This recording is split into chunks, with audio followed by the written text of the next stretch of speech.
Hi there, Leo. Thank you for joining me for your monthly forecast for June. The month begins in a hugely dynamic way with the Sun forging a fantastic angle to Mars. This is going to give you plenty of vitality and drive, and whether you want to show this in a physical or mental capacity, you certainly have an opportunity to go for it. So seize the chance, do be proactive, because it will start to fade out as the first week comes to a close.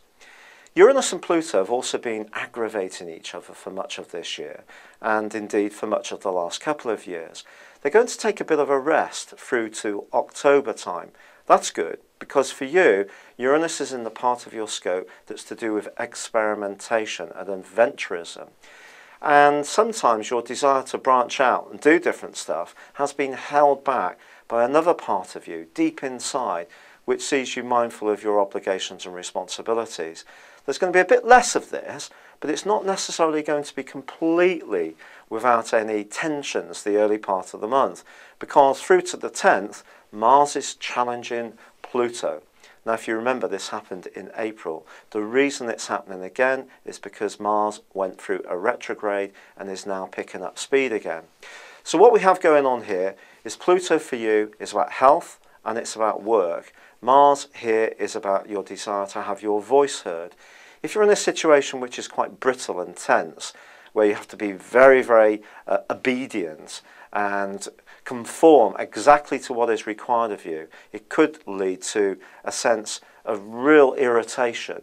So if that's the case, do some vigorous things this month to try to shake the nervous tension and energy out of your system. Now, as this month begins, Mercury, the planet of communication, is in rather a psychological part of your scope. But it does, from the 7th, start to go into a retrograde.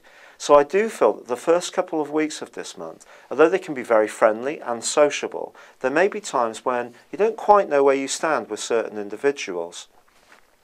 Also, Venus, the planet of love, but also of money, is high in the sky in terms of being in your solar midheaven as June starts.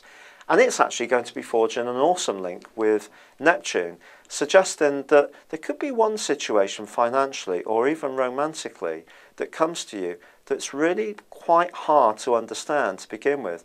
But the more you get your head around it, the more you can see that it may just be outside your experience and it could actually go somewhere. Someone who perhaps has a shimmering kind of influence and is not quite so straightforward to understand gives you a clue of what you need to look out for. They may even come from a different age group to you. However, on the 9th, Neptune itself starts a retrograde. Now, retrogrades, what do they mean? Well, they're all different. Neptune goes retrograde every year for 5.5 months. And for you, it's influencing your finances in a practical way. In a more spiritual way, it's more about your depth of knowledge.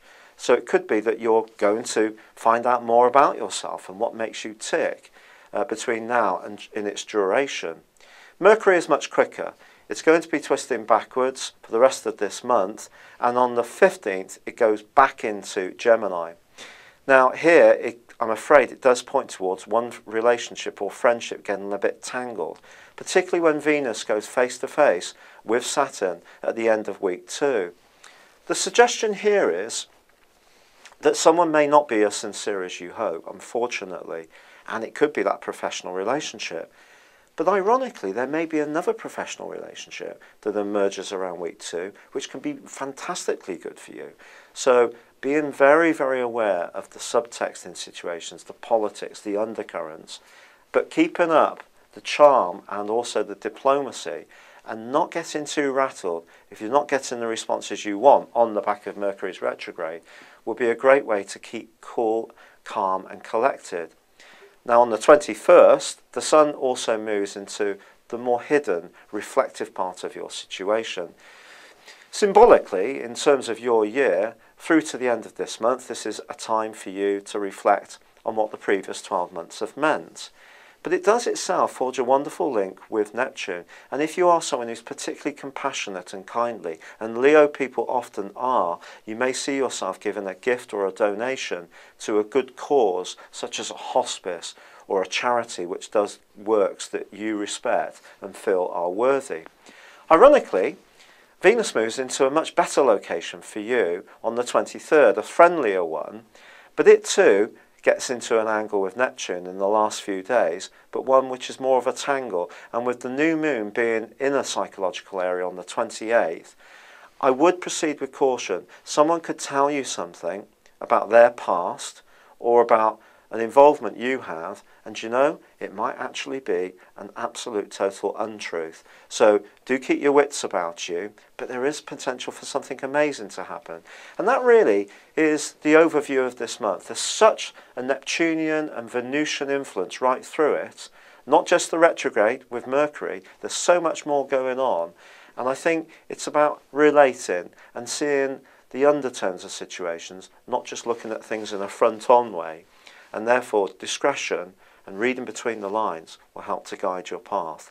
It's been a real pleasure being with you. Thank you for joining me. Good luck and goodbye for now.